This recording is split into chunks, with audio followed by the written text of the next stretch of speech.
You're welcome back to Channel Sport this morning. We're now being joined by Shola Rogers. Shola, it's great to have you on the show. Always a pleasure to be here, guys. And luckily for you, you didn't have to go through all that chaos on the road. Trust me, it is horrible. I know. You know, you've been through it a few times as well. Sad thing is, it's about to get worse because end of year traffic and all of that, man. So it's about to we get need to worse. brace ourselves. Nothing can be done about it. Nothing can be done about this. Seriously.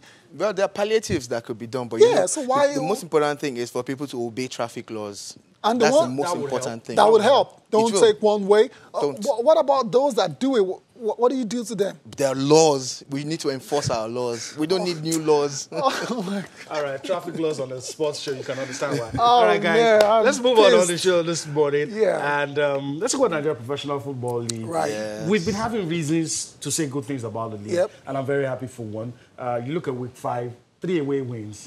I mean, it has to get you talking. And you have a team after 5 matches that's still unbeaten. 100%. No, they're unbeaten. Yeah. They dropped. They only played one draw, and out of a possible 15, they have 13. Yeah. But let me get your thoughts as we take a look at the results. But let me get your thoughts. I mean, how impressed have you been with some of the How impressed? Look, this week I'm going to score the league. You know, I said. Yeah, we're doing. You know, so this week I'm scoring the league 70%. Last week was that's good. Last week we were 60. So I'm taking it a notch higher. Not bad. Reason why I'm doing that is because, again, no controversies surrounding officiating, and that has been the selling point for the NPFL this season.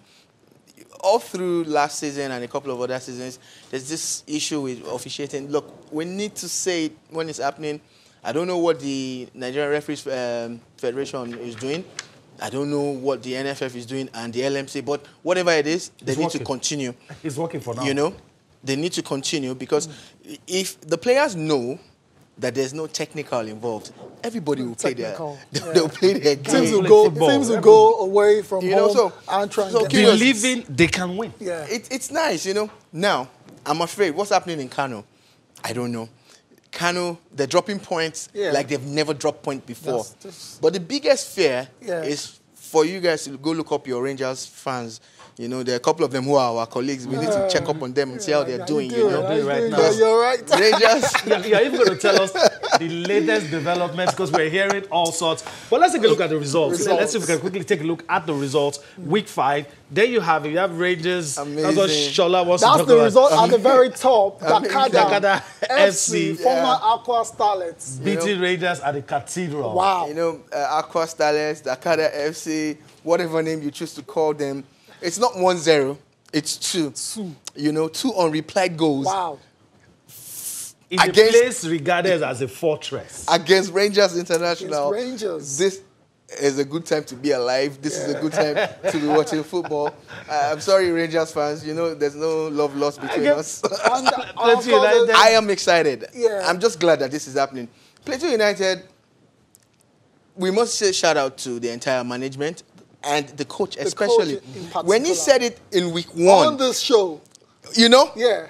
We were here. And he said, I saw the video, and he was like, look, this is what we're trying to do. It sounded like he was being boastful or... Because he just won a game. It was just one game. But I can't remember the last time I seen this, you know. I can't remember the last time he's doing this, and this brings out a lot of excitement. Now they're the team to beat, you know. And there's this phrase that we usually say in Nigerian sports. We say, runaway leaders. Yeah. That's what it's going to look like eventually if they continue this, you know. Another win on the road for Rivers. Wow. Look, guys. This...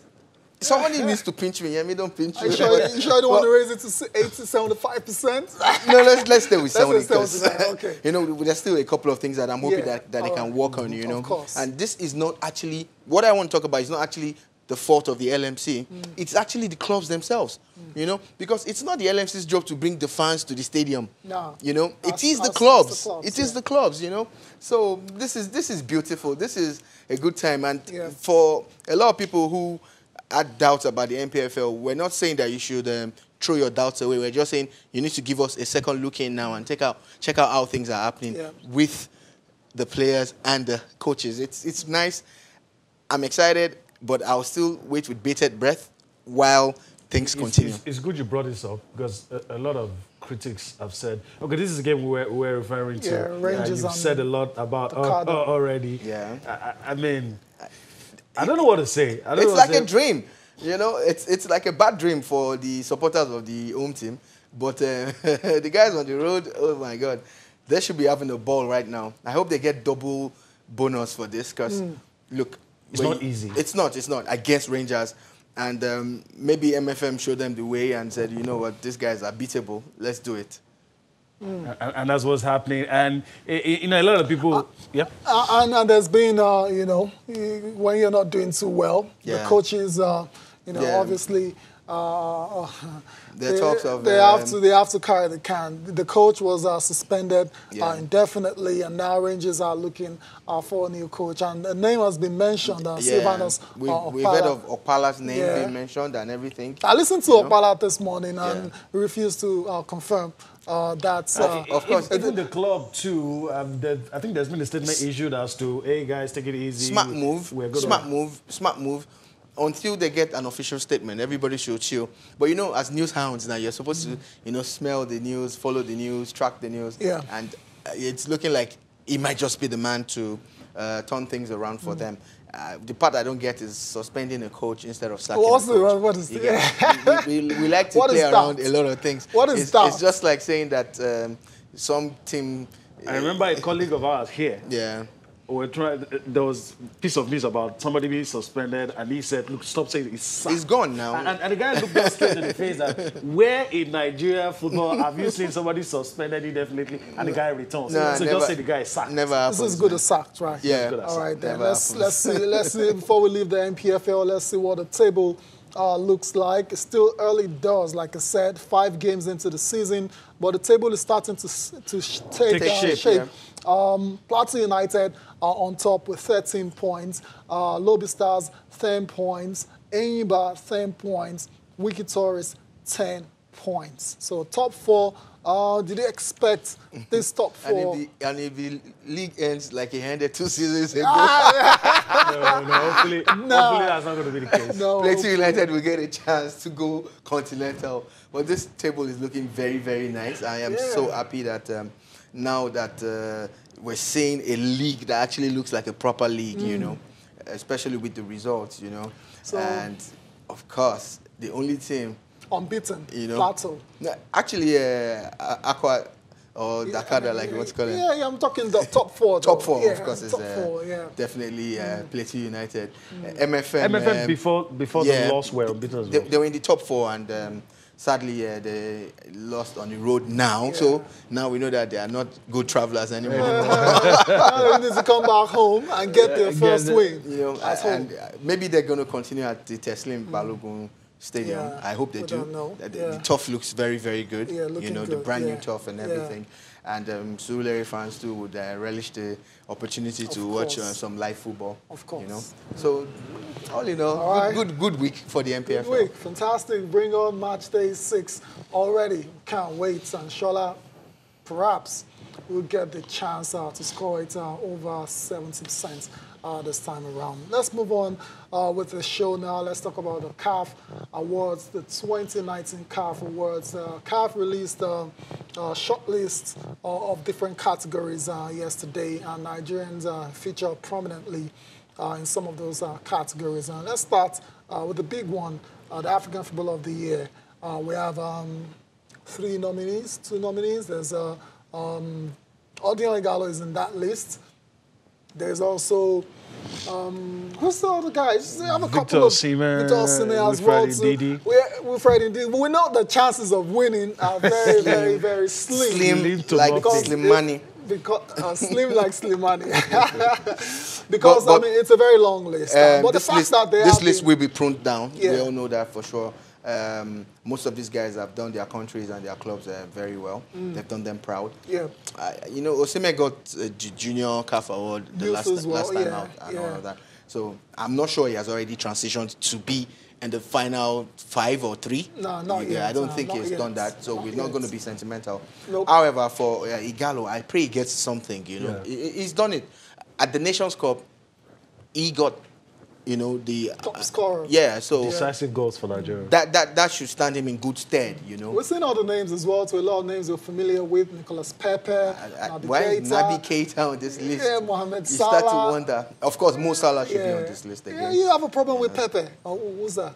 Naby Keita, Keita, what has he really done, yeah, exactly. you know? What has he done? Aubameyang, Aubameyang, of he's course. done well for Arsenal, not sure about Gabon.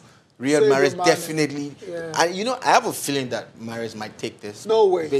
Based on, Mahrez. No based way. on what it did at the Nations Cup. Right. Mane is, you know, everybody knows how I feel about Mane. I like Mane. Yeah. Like, to me, Mane is the best midfielder in the world. Yeah. You get. So you're onto something. Yeah, my short list is looking like, you know, Mahrez, Mane, Salah. Salah, right. No sentiments here. No sentiments. Mahrez, Mane, Salah. But let's see what the rest of Africa will come up with. We are always confused as to what the criteria is. Yeah. But what do you think the criteria should have been? Look, in a year where the African I don't Cup think of there's any Nations... confusion about I it. think there... Okay, let me allow Shola answer that. It's usually about performance for club and country. Simple. You get. But these awards are subject to votes by individuals. Yeah. And this is where we get it wrong. Now, the individuals are looking out for different things. Yeah. These people are journalists, they are coaches, and footballers. You get. So at times it's done on sentiments, at times it's done on what they have seen. You know, like if you've not been following Mane closely, now you might not even pick him. You know, Mane made Messi's short list, but he didn't make some people's short. You understand, in the World Footballer of the Year votes. So, but for me, based on what I've seen and based on how these guys performed at the Nations Cup, because CAF, this is their main thing. You know, the Nations Cup is their biggest brand and all of that. So, based on that and what these guys have done, Mane, Mahrez, Salah. And you go for Mahrez. I don't think. Yeah.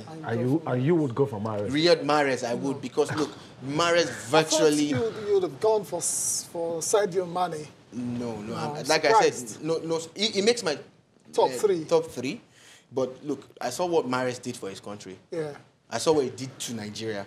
In a year when the Nations that Cup alone was played, should trump everything else. Yes, the Nations big Cup for me. performance. It's You're very right. big. even though he didn't in 2015. Fingers- when Yaya Toure won the Nations Fingers Cup, crossed. and someone else was given. We'll see how that pans out. The awards are still next year, so There's still a time. few, time to change the minds of the voters. The women's category as well too has a few Nigerians there. Of course, Asisat Oshola is a regular customer, in quotes, in that particular award. But it's very lovely to see Chiamaka Nnadozie as well, too, the young goalkeeper making the list, as well as the goal scorer, Uchenna Kanu. Every time I see Chiamaka Nnadozie's name, Yeah. I just remember the meme of her, telling the referee, about the penalty. Like, what do you want me to do?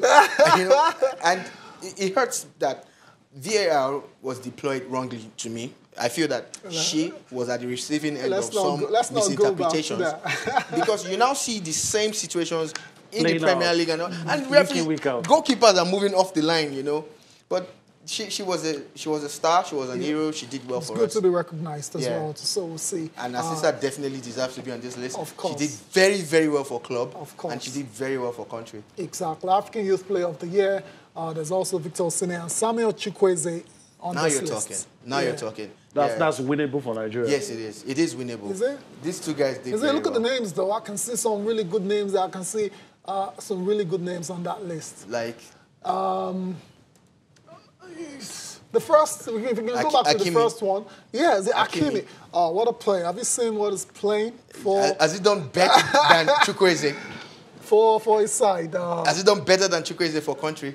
I'll close my eyes and pick Samuel Chukwueze. Really? Ahead of all the other guys. Chukwueze makes you proud to be a Nigerian. When you watch him play in the La Liga, he's all over the place. Especially has no against the top respect, sides. especially against Barcelona. The top sides. Has no respect for any of those guys. Hakimi has been fantastic. Where? Playing against who? For Dortmund. Yeah, playing against who? Yeah. Come on, we're in the Champions League. Need to watch him. So that's your list again. But on this list, it's easy for me to zero in on Patson Daka as well too. Saw him at the under-23 AFCON as well. Yeah.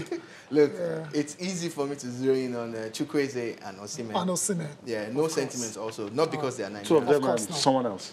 Of course not. Okay, that's it. That's about it for the CAF nominations. African Coach of the Year. There's Gennett Raw as well on this list for men. Of course, let's go to the ladies now, to the women's category. There is also former Super Falcons coach Thomas Dernaby. The under-17 coach of India. Interesting, yeah. Right. Well, on this list, I'll just definitely go with the South African coach, Desiree Ellis. I think she's done an amazing job with the South African team.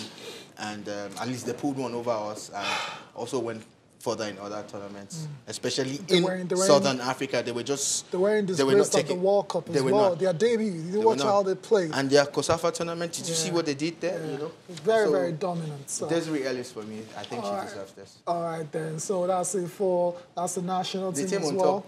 Algeria, of course, of course. And on the strength of that, the coach of the year is also going to be... Of course, the team, Belmadi, or what's his name? Jamil Belmadi. Kind of relatable.